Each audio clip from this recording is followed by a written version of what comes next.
بینەرانی بەڕێز بەخێرێن بۆ بەرنامەی لایڤی ئەو جارەمان لایڤی ژمارە 4 داوای لێبوردن دەکەم کە بە کەمێک تاخیرەوە و درەنگێ کەوتم بەهۆی مشکلاتێکی تکنیکی کە بەڕێز کاک دکتۆر خەلیقی هەیبوو نەمتوانین کە زووی بێمە سەرخەت لە دوورەوە تاکو دەگەڵ کاک دکتۆری پەیوەندەکەمان چڕ کرد کەمێکی گرت داوای لێبوردن دەکەم لە هەموو بەڕێزان ئەمڕۆ یەکشەمبە 2/9/2018 لایڤی ژمارە 4مان دەست پێ دەکەم باسێکی خەسارناسانە لەسەر چەپ و کۆمونیست لە ئێران و بەتایبەت ڕۆژهەڵات میوانی بەرنامەکەمان بەڕێز کاک دکتۆر خەلیقیە کە بەداخەوە بەشی دەنگەکەی زۆر باش نییە هیوادارم لە بەرنامەکەماندا بتوانین بە باشی پێکەوە قسە بکەین ئەمن لەوەیدا دەست پێ دەکەم کە چاو ڕۆژ لەوەی پێش خانمێک مەقالێکی نووسی بوو لەسەر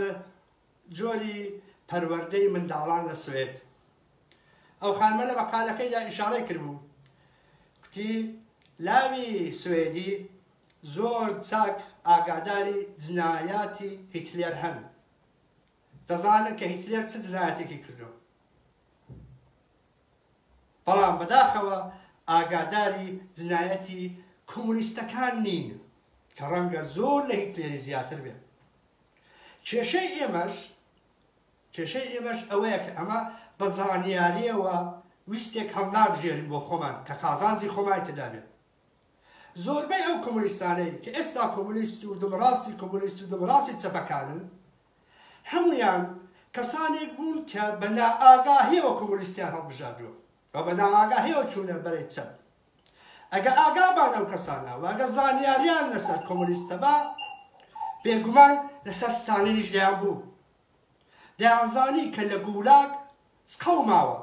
ئایا 5 میلیۆن کەس بەدەست ستالین لە گولاگ بۆ شەهید بوون و لێناو چوون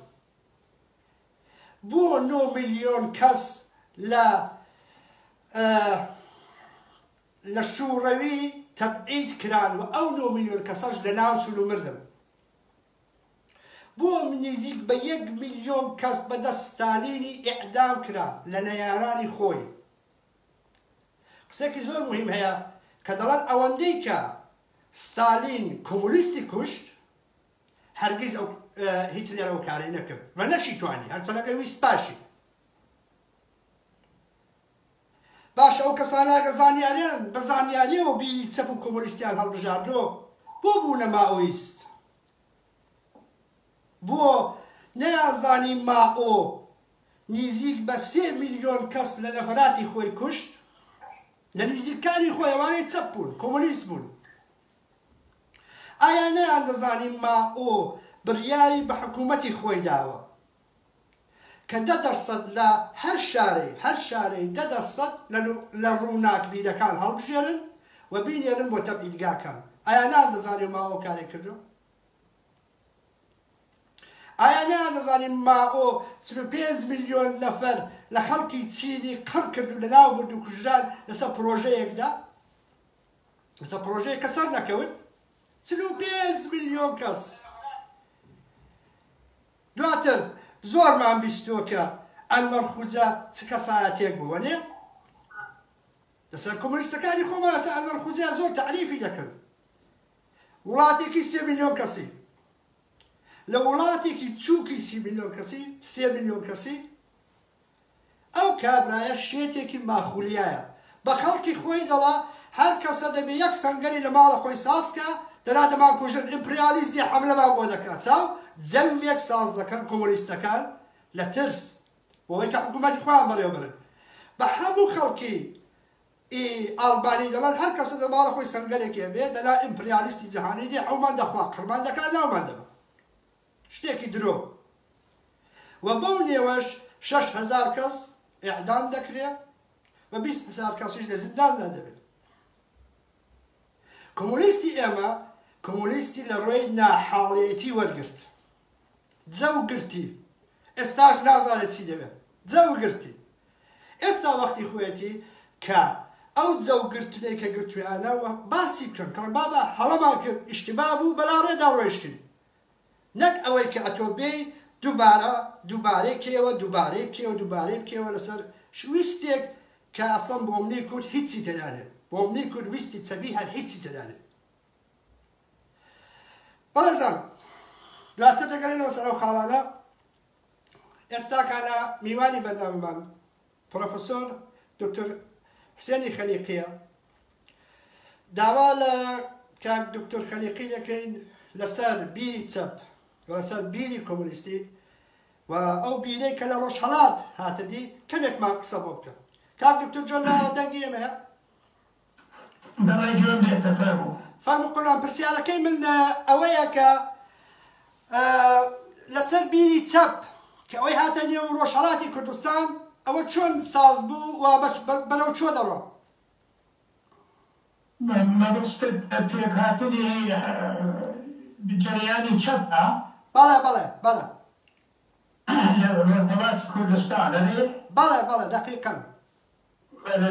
سڵاو بۆ بیسەران و بیدەراقی ئێوە، سپاس بۆ جەنابەت و بەرنامەکەتان.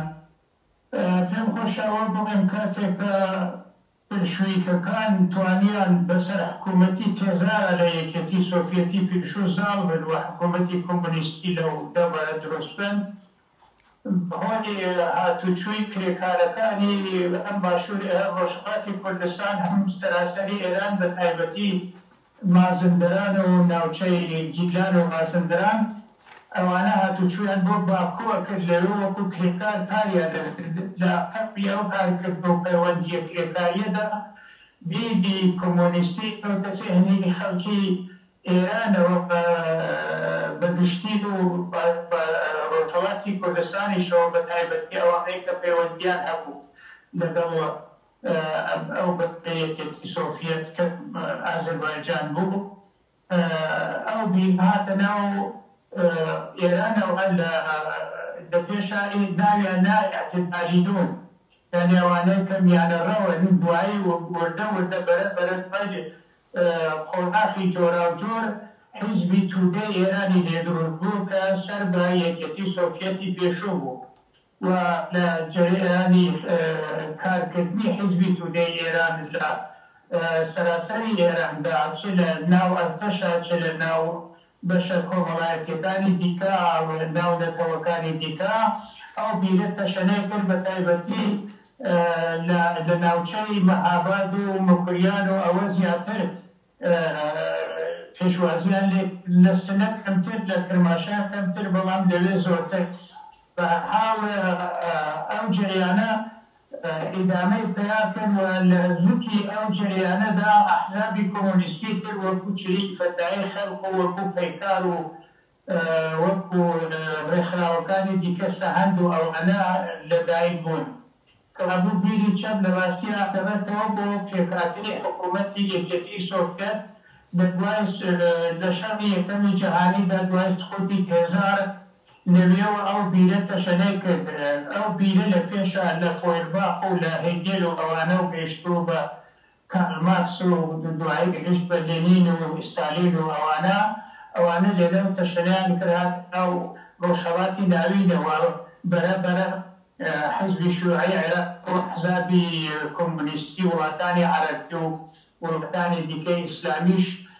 هەر لەو سەرچاوە نەشئەیان کرد. قوربانەدی لەنێو حیزبەکانی ڕۆژهەڵاتدا وەک کۆمەڵە و وەک حیزبی دموکراتی کوردستان ئەو بیرە چەپە چەندی قودرەت ماوە و چۆن دەڕاتە پێشێ؟ دیارە کۆمەڵە و چریکی فەدایی و تەنانەت بەشێک لە بیرۆکەی سازمانی مجاهیدینیش هەر لەو سەرچاوە سەریان هەڵدەڕەوە. کۆمەڵە خۆی بە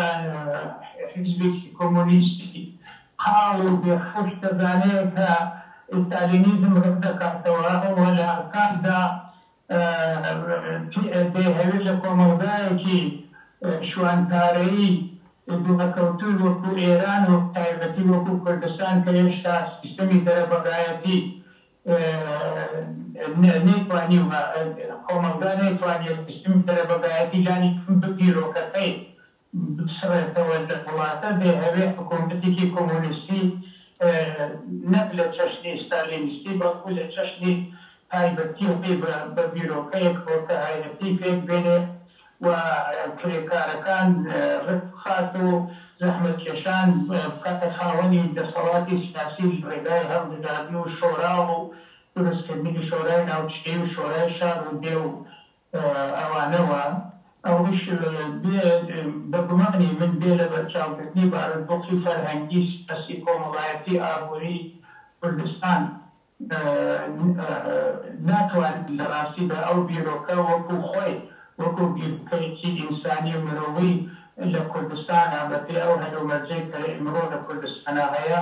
ناتوانێت پیادە بکرێت لەبەرەوە ئیدێ لە ڕاستیە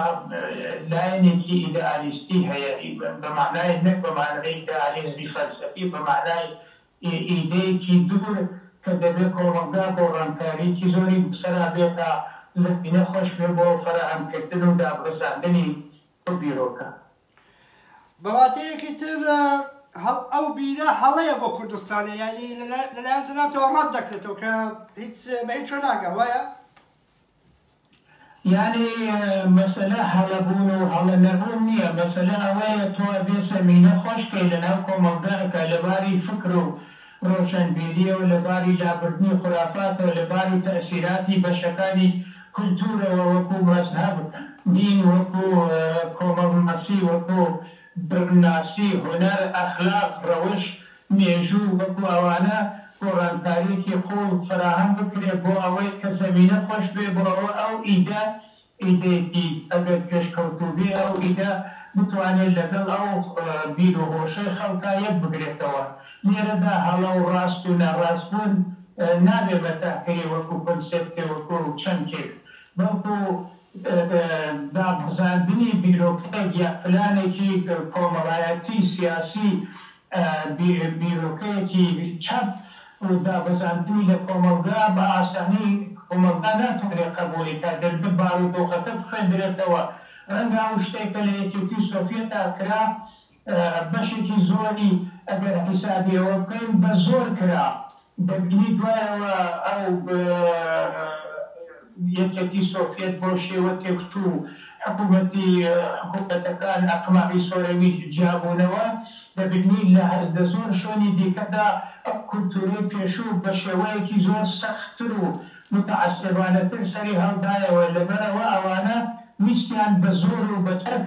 بە داسەپاندن ئەو بیرۆکەی خۆیان بسەپێنن دەستە کۆمەلگا دوای ئەوە فشارەکە نەمات ماشا کرد کۆمەلگاکە نەک هەرگەڕاوە بارودۆخی پێشوو بەڵکو بە سەدان کیلۆمتریش پاشەکشەی کرد بەرەو کۆنتر و بەرەو چەرخەکانی ناوەڕاست هەر بۆی لە بێ لە بەرچاوکردنی بارودۆخی کۆمەڵ و بیرۆکەی خەڵک و شێوەی بیرکردنەوە و شێوەی ئابووری و شێوەی سیاسی و کۆمەڵایەتی خەڵکەکە دابەزاندنی هەر بیرۆکەیەک بە ئاسانی ناچێتە پێشنەوە ئەوە تەدبیری دەوێت ئەو ڕێنوێنی دەوێت ئەوە کاری دەوێت کە زەمینەسازی بکرێ بۆ ئەوەی کە ئەو بیرۆکە بتوانێت لەناو کۆمەلگا بەرەبەرە ئەویش نەک بە شێوەیەکی گشت فشار بەرەبەرە جێ خۆی بکاتەوە. بەڵام قوربان ئەخر ئەو سیستێمە لە زۆر وڵاتی دیکەش تاقی کراوەتەوە لە وڵاتانی کۆمونیستی تر لە چین لە رووسیا لە کوبا زۆر تاقی کراوە بەتایبەت ئەنوەر خوجە بۆ خۆی لە دژ ئایندا دەڵا من حکوومەتێکی دژە خودا ساز دەکەم یعنی کە دێتە سەرکار دەڵا من حکوومەتێکی دژە خودا بەڵام دواتر دەبینی لەوانیش سەر ناکەوێت خۆ بافتەکە بڵێ گەل لە کوردستان دوو بەرابەر یا سێ بەرابەر سنەتی تر بێ بەڵام خۆلەوێ ئەو شوێنە نییە بڵێن لە ئەڵمانی کەمتر بوو لە رووسیای کەمتر بوو لە کوبای کەمتر بوو بۆ لەوێ سەر نەکەوتەوە بۆ لەوێ ئەو بڵێن ئەو تاقیکاری کە کۆمونیست ویستی بیکا بۆ حکوومەتداری سەری نەکەوت بۆ لەوێ نەکرا زانی ئەوەی کە من خوێندنەوە هەیە لەسەر بیرۆکەی چەپ لە ڕۆژهەڵاتی ناوەڕاستە لە ڕاستیە ئەوان بەرنامەکەیان بۆ دروستکردنی دەسەڵاتێکی سیاسی و زاڵبوون بەسەر ئاو خاکێکا و پێکهێنەی حکوومەتێکی ناوەندی بەرنامەیەکی ئەو تەنیان نییە کارێکی وەش ناکەن هەمیشە خۆیان لە حاشکار ڕابرن بە شێوەی ئۆپۆزیسیۆن بڵن ئێمە ئەڵ بێگەرد و بێخەوشین لەبەر ئەوە ترسیان لەوە هەیە کە ئەگەن بە دەسەڵات شوەیەکی تۆکڵدۆزی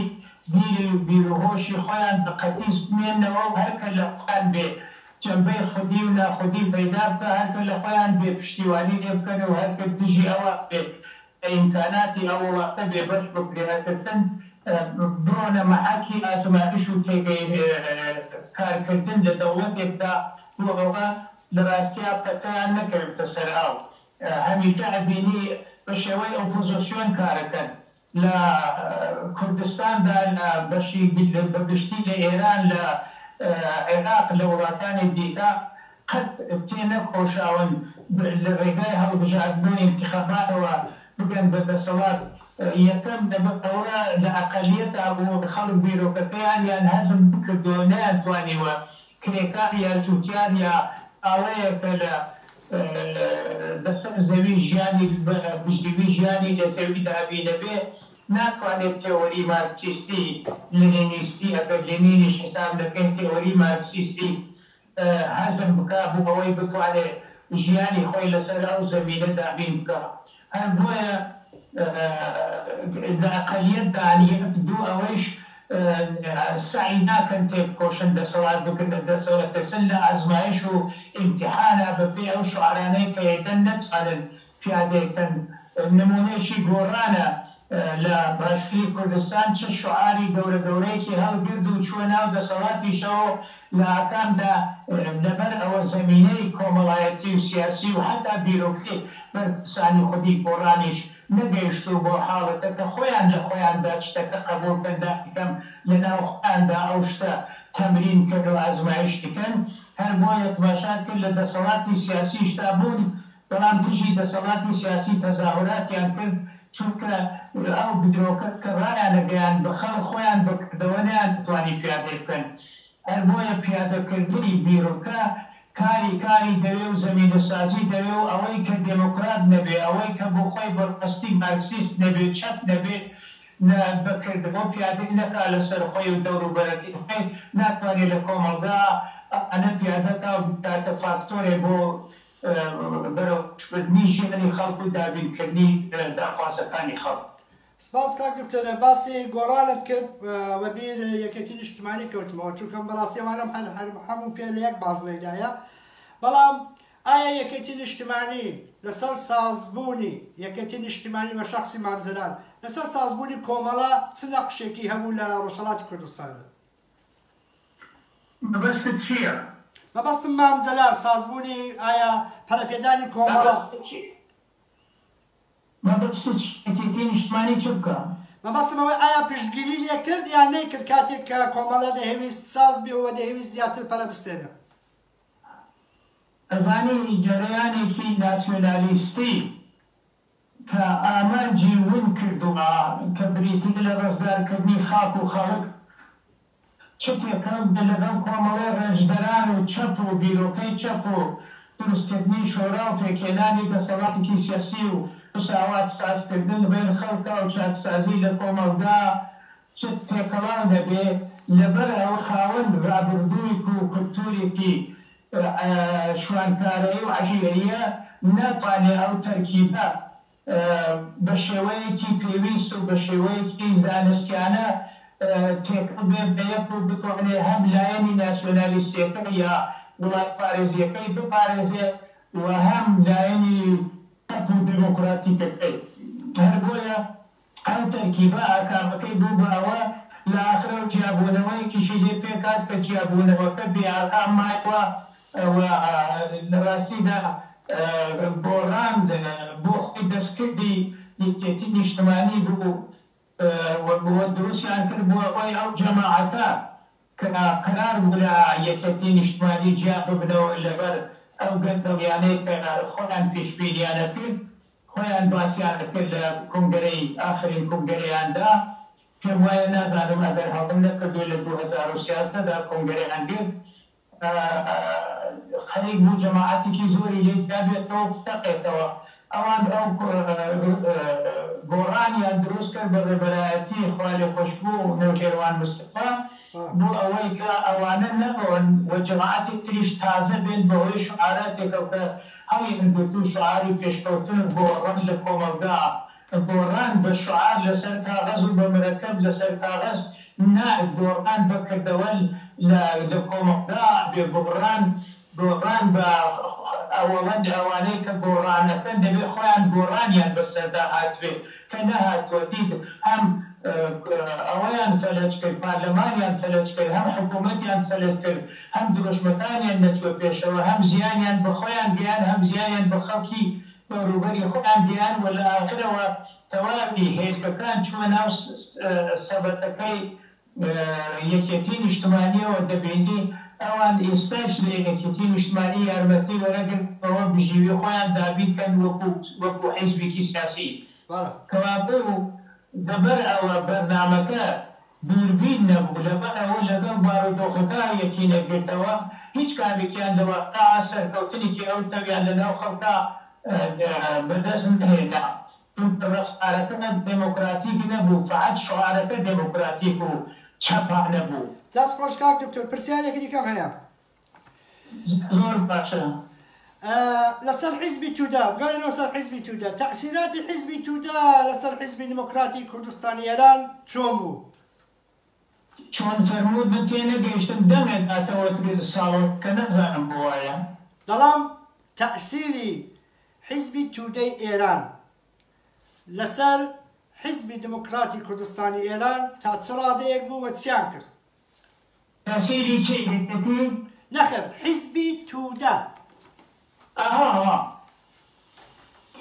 تأثيري حزبي تودا بداخوا هم لسر خوي هم لسر كومنغاي إيران هم لسر حزبي ديمقراطي كردستان تأثيري بمنفيها بو أواني كفيديوكي حزبي تودا أنت بولنا حزبي ديمقراطي إيران قد تتوي بيليانا أكدو هذه بيليانا لا يكتيس سوفيتا بو بقولي مشهور أجر لمسكو باران بواريا لمهاباد ولا تاكان ولا او منطقانات هبون شتريانا قرد سريانا دور ترين زياني بيري ديمقراطيك وخباتي نكوي وخباتي كردستانا بياني حزبي تودا هم خلنا بود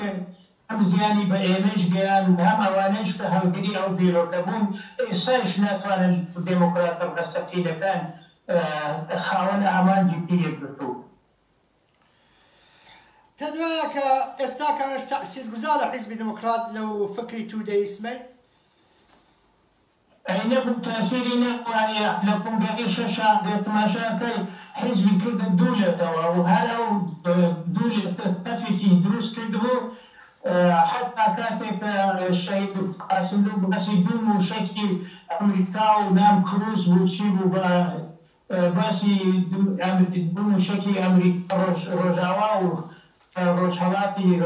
یەکێتی سۆڤیەتی کرد هەفتان ڕخنەیان لێگرتیان لە پێشا ناوی موشەکی ڕۆژئاوا بوو لە ناوی موشەکی یەکێتی سۆڤیەت نەوت و حتا تا ئەو جێگرە وڵامی حەڵقە بەگوێ ئەو بیرۆکە بوون کە هیچ ئاکامێکیشی بخۆی نەبوو. بەڵێ کاک دکتۆرە ئەو شەڕێکە بینی کۆمەڵە و حیزبی دموکرات ڕوویدا ئایا شەڕێکی ئیدئۆلۆژی بوو؟ بگوانی من لایەنی سیبەڵە دەتوانی بەمان شیکەیەوە؟ بەڵگەم هەیە مەدرەکم هەیە کە لە قوتابخانەکانی کۆمەڵا بەداخەوە ئیسا و برینانە نابێ بکولینینەوە بەڵام دەبێ عیدەتی لێ دەرسی لێ وەربگرین چ پێشمەرگەی کۆمەڵە چ پێشمەرگەی دموکرات بەدەستی دوژمن شەهید دەبن هەموو یەکێکیان هەیە بۆ من بەڵام کەداسەکانی دروستکردی کادر و پێشمەرگەیاندا ئەو بەرنامە هەبوو کە لە پێشا بورژوازی ناوچەیی کە بە نەرایەتی حیزبی دموکرات ئەبێ لەبێن چێ ئەو جار بڕێن بۆ بورژوازی کە تەبریتی لە بورژوازی سەراسەر ئێران ئەو بیرۆکە ئەگەر ناوی بنی لە ئیدئۆلۆژی یەکێک لە سەبەبەکانی شەڕی ناوچەیی بوو لە ڕۆژهەڵاتی کوردستانە دیارە دموکراتیش ئیدامەت پێدا بەداخەوە هەر بۆیە ئەو شەڕە بەڕاستی لافاوی خێری ڕژان و بە زۆر گزیانێکی زۆر گەورەی بە خەبەتی نەتەوایەتی ئێمە بە خەبەتی بە چەک و دموکراتەوە گەیاند. زۆر سپاس کاک دکتۆر لە کۆتاییدا بەس یەک پرسیارم هەیە پێ دوایە ئێمە وە کورد دەبێ خاوەن چ دروشمێک بین بۆ ڕزگاری؟ ڕزگاری بۆ ڕزگاری نەجات بوون لەو هەموو ڕزگاری شێخ عوسمان نەخێ ڕزگاری شێخ عوسمانە ڕزگاری یەکجاری بۆی بینە نەتەوە بۆی بینە وڵات دەبێت خاوەنی چ هەڵوێستێک بین دروشتمان چ بێت ئێمە ڕزگار بین بەڵێ بەڵێ دێدی چییە بۆ خۆمان کورد آخر ڕزگاری مشکلات لە کوردستانە هەیە بەداخێکی گرانەوە خاکەکەی ئێمە دابەش کراوە دەوڵەتە داگیرکەرەکان یەکگرتوون دژی ئێمە پلان هەمیشە سازەکەن بۆ تێکدانی هەر سەرکەوتنێک کە هەمان بێ نمونەکەی کەرکوک بوو کە دوێنێ دیتمان و هەروەها دەوڵەتە زلهێزەکانیش پشتیوانی دەوڵەتە داگیرکەرەکانی ناوچەکەکەن چونکە بەرژەوەندی ئەوان لەمانی ئەو دەوڵەتانە دابینە بێنە لە سەربەخۆیی و ڕزگاری ئێمە بۆیە خەباتکردن لە کوردستاندا گەلێک دژوارە وەکو شۆنەکانی دیکەنیە دەبینی شۆنێ وەک فەلەستین 22 دەوڵەتی عەرەبی پشتیوانی لێ دەکات لە کاتێکدا ئێمە هێشتا شاخەکانی کوردستان پشتیوانێکمان نییە هەر بووکە سەختە خەبات لە کوردستاندا بەڵام ئەگەر بتوانین ئێمە بە ڕابردوودا بچینەوە و چاوپۆشی لەو هەڵەکاریانە کە هەمان بووە و شەڕی ناوخۆیی و کێشە و ملبلانێ و بتوانین پلاتفۆرمێکی یەکگرتوانە پێک بێنین ڕەنگە بتوانین لە ئاڵوگۆڕەکانی داهاتوو ڕۆژهەڵاتی ناوەڕاستە مۆری خۆمان لە پێناسێنێتەوەی خۆمان بدەین و خەڵکەکەمان لەژێر ستەمی چوارلایەنە ڕزگار بکەین. بەڵێ زۆر سپاس کاک دکتۆری بەرز لەوە زیاتر کاتم ناگرم ئەگەر شتێک هەیە لە خزمەتدا. زۆر سپاس بۆ تورکیانەکەم سەر چاوەکە. سپاس.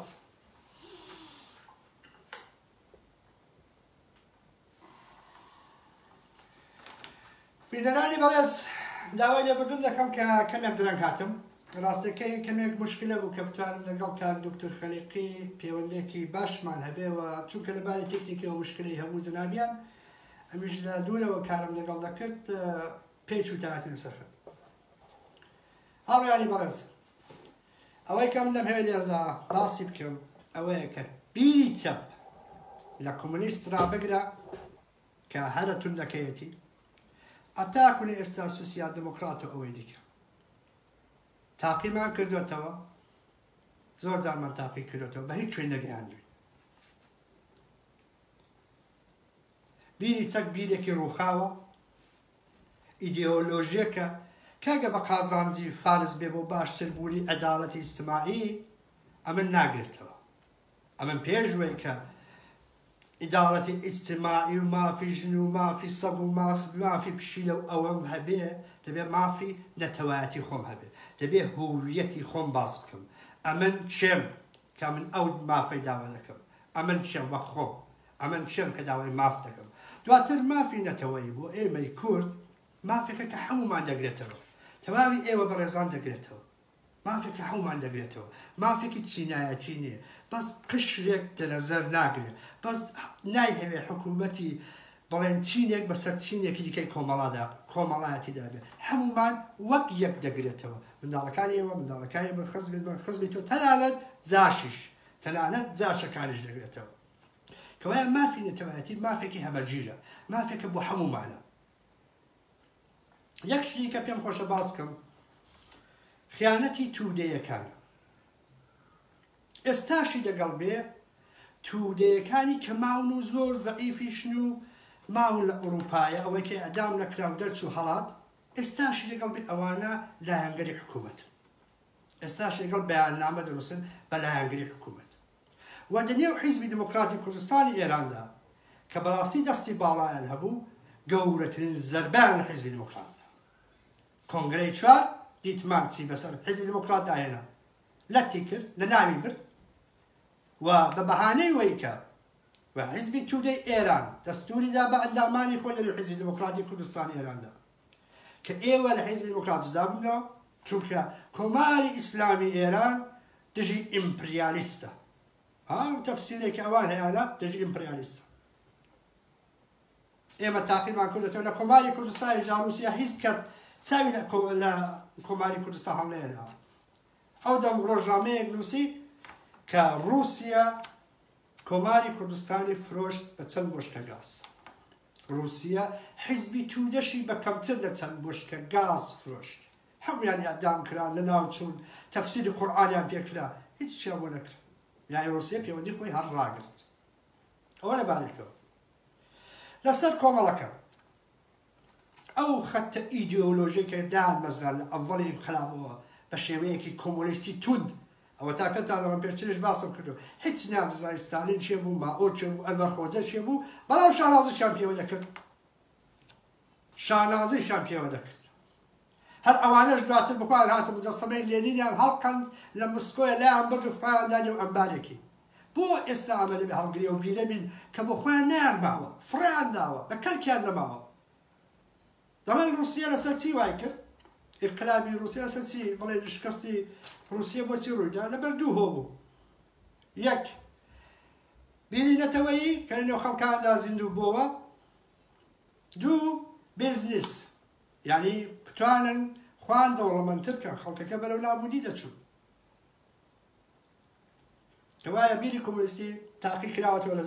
لە زۆر وڵاتاندا، بیرێکی ڕووخاوە لە ناوچوویە. تاقیکردنەوەی تاقیکاری زۆر هەڵەیە. بە تایبەت بۆ کورد، بە تایبەت بۆ کورد، بۆ تۆیەکی کە ئەتۆ ناسنامەت نییە، ئەتۆ نازانی خەڵکی چۆی، ئەتۆ نازانی خۆت چۆن پێناسە بکەیت. باشە تۆ دەڵێ چی؟ دەڵێ جا ئەوان زۆر دروشمی سەید دەڵێ ئەمە قسەی ئینسانی دەکەین، بابە ئەمەش قسەی ئینسانی دەکەیت. تۆ باسی مافی ژنان دەکەی، ئەمری ناسیۆنالیستی باسی مافی ژنان دەکەم. ئەتۆ باسی حیوانات دەکەم، میش باسی حیوانات دەکەم. ئەتۆ باسی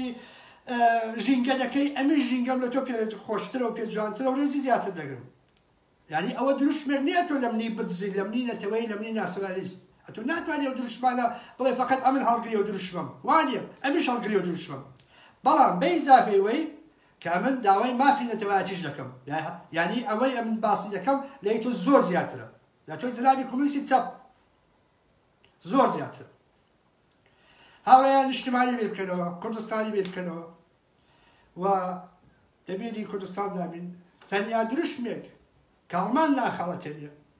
تەنیا دروشمێک کە قەیمان دەکا سەربەخۆیە. هەوڵ بۆ سەربەخۆی کوردستان بن. سەرکەوتوو بن.